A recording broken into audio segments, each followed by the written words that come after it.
আমার বাবার প্রত্যেক মাসে অনেক ঋণ দিতে হয়, তাই তিনি কোরবানি দিতে চান না। আমার মায়ের কাছে কিছু টাকা আছে, আমার মা কি কোরবানি দিতে পারবেন বা তার উপরে কি কোরবানি ওয়াজিব হবে? আপনার বাবার যেহেতু ঋণ আছে, তিনি অবশ্যই ঋণ পরিশোধ করবেন কোরবানি না দিয়ে।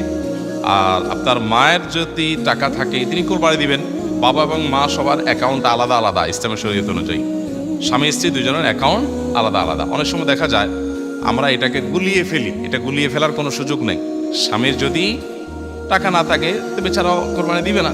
স্ত্রীর টাকা আছে, তিনি কোরবানি দিবেন, তখন স্ত্রীর কোরবানির থেকে গোশত খাবে স্বামী। এই তো এরকম ব্যাপার না যে স্বামীর যেহেতু ঋণ আছে অতএব আমি কোরবানি দেব না, স্বামীর ঋণ আমি পরিশোধ করতে বাধ্য, এরকম না। স্ত্রী যদি স্বামীর ঋণ পরিশোধ করেন সেটা তার পক্ষ থেকে এহসান হবে, ভালো।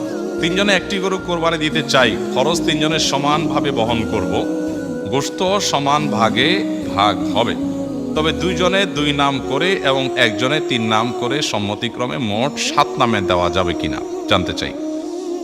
দেখুন, কোরবানিতে ভগ্নাংশ কেউ নিতে পারবে না, পূর্ণ একটা অংশ নিতে হবে। এখানে কেউ ভগ্নাংশ নিচ্ছে না প্রশ্নের ক্ষেত্রে, কিন্তু একটা গরুতে সর্বোচ্চ 7 ভাগে দেওয়া যায়, 7 ভাগে দিতে বাধ্য না। এর মানে এই না যে 7 ভাগে দেওয়া যাবে। একজনে 3 নাম দিয়েছেন অথচ টাকা দিয়েছেন 3 ভাগের 1 ভাগ। 3 নাম মানে 3 জনের তরফ থেকে দিয়েছেন, তো আর বাকি 3জন সমান করে টাকা দিয়েছেন। তার মানে এখানে হয় 3 জনের পক্ষ থেকে হবে বা এক একজনের 2 জনের তরফ থেকে দিবেন, তাহলে 6 জনের তরফ থেকে হবে। যেহেতু টাকা সমান দিচ্ছেন, টাকা দিচ্ছেন সমান, কিন্তু নাম একটা বেশি দিচ্ছেন, সেটা কিসের ভিত্তিতে?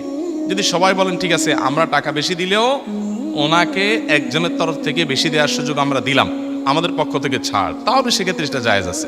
তাহলে ব্যাপারটা এরকম হবে যে একটা গরুর দাম ধরা যাক 90,000 টাকা, 3 জন 30,000 করে টাকা দিলেন, তাহলে 30,000-এ 2 নাম করে দিয়েছেন, অর্থাৎ 2 জনের তরফ থেকে, কেউ নিজের স্ত্রী, নিজের বাবার অন্য কারণ পক্ষ থেকে দিলেন, আরেকজন 3 জনের তরফ থেকে দিলেন। 3 নাম মানে 3 জনের তরফ থেকে। তো যে ব্যক্তি 3 জনের তরফ থেকে দিলেন তার তো 45,000 টাকা দেওয়ার কথা, কিন্তু দিয়েছেন 30,000 টাকা, তাহলে বাকি 15,000 টাকা যেটা দেন নাই। অবশিষ্ট 2 শরিক মিলে যদি বলেন ঠিক আছে আমরা দিয়ে দিয়েছি, ওইটাই ওখানে কাউন্ট করলাম, এটা তোমার জন্য গিফট, তোমার তরফ থেকে হলো, তাহলে জায়েজ হবে। আদারওয়াইজ এটা জায়েজ হবে না। অর্থাৎ টাকা সমান সমান দিলাম, কিন্তু আমি ভাগ বেশি নিলাম, কম নিলাম, এটা করা যাবে না। কোরবানি একা দেওয়া উত্তম নাকি শরিকে দেওয়া উত্তম? কোরবানি অবশ্যই ভাগে না দিয়ে একাকী দেওয়া উত্তম, এতে কোনো সন্দেহ নাই। আপনি একটা গরুর 7 ভাগের 1 ভাগ নিলেন, এটার চাইতে আপনি একটা ছাগল কোরবানি দিলেন, এই দ্বিতীয় অপশনটা অবশ্যই উত্তম, এতে কোনো সন্দেহ নাই। কারণ আপনি যখন শরিকে কোরবানি দিলেন তখন সেখানে অনেক শরিক, তাদের কার উপার্জন হালাল, কার উপার্জন হারাম, কার মিশ্র উপার্জন, কার নিয়ত গোশত খাওয়া, নানান রকমের ঝামেলা সেখানে থাকে। আর আপনি যখন একা একা দিলেন তখন সেই ঝামেলাটা আর থাকে না। তো এই জন্য একাকী কোরবানি দিলে সেটা অধিকতর উত্তম হয়। আমরা সাধারণত গরু কোরবানি না দিলে আমাদের দিলটা শান্তি হয় না। এই দিলটা শান্তি হয় না কি আল্লাহর জন্য, আল্লাহর রাস্তা বেশি টাকা খরচ করার নিয়তে? সেটাই যদি হয় তাহলে অন্য খাতে দানের ক্ষেত্রে কেন এত আগ্রহ দেখা যায় না? তো এই জন্য আসলে আমাদের নিয়তটাকে পরিশুদ্ধ করা দরকার যে আমরা কেন কোরবানি দিচ্ছি। অতএব কোরবানি আপনি একা একা দিতে পারলে সেটা উত্তম। হ্যাঁ, শরীকে দিলে সেটা জায়েজ আছে, সেটা জায়েজ না। শরীকে কোরবানি করতে হলে কোন কোন বিষয় লক্ষ্য রাখতে হবে? শরীকে কোরবানি করতে হলে আপনাকে লক্ষ্য রাখতে হবে প্রথমত যে শরীক সবার উপার্জন যেন হালাল হয়।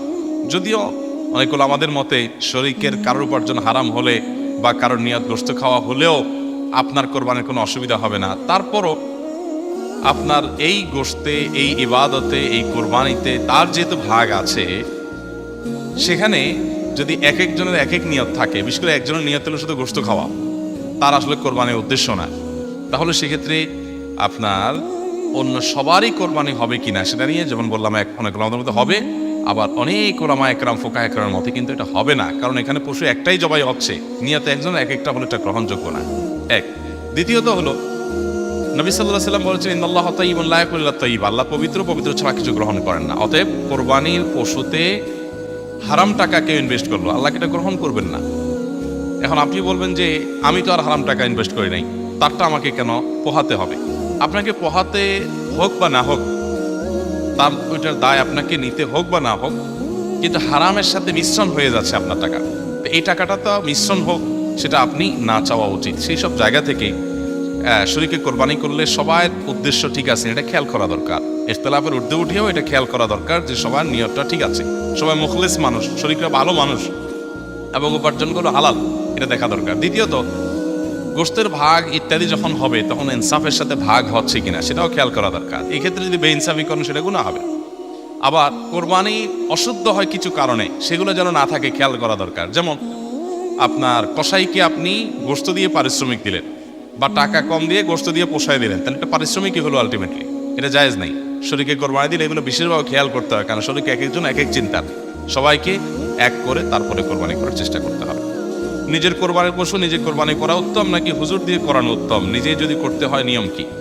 কোরবানির পশু নিজেরটা নিজে জবাই করলে সেটা ভালো, এতে কোনো সন্দেহ নেই। নিজেরটা নিজে জবাই করলে সেটা ভালো। এখন নিজেরটা নিজে জবাই করবেন, যে সেটা কিভাবে করবেন? এর উত্তর হলো যে কোরবানির পশু জবাই করার নিয়ম খুবই সহজ, এটার জন্য জটিল কিচ্ছু নাই। বিশেষ করে আমরা মনে করি অনেক দোয়া দরুদ পড়া লাগে বোধহয়। আপনি শুধু বিসমিল্লাহ আল্লাহু আকবার বলে জবাই করলেন, জবাই হয়ে যাবে, শেষ।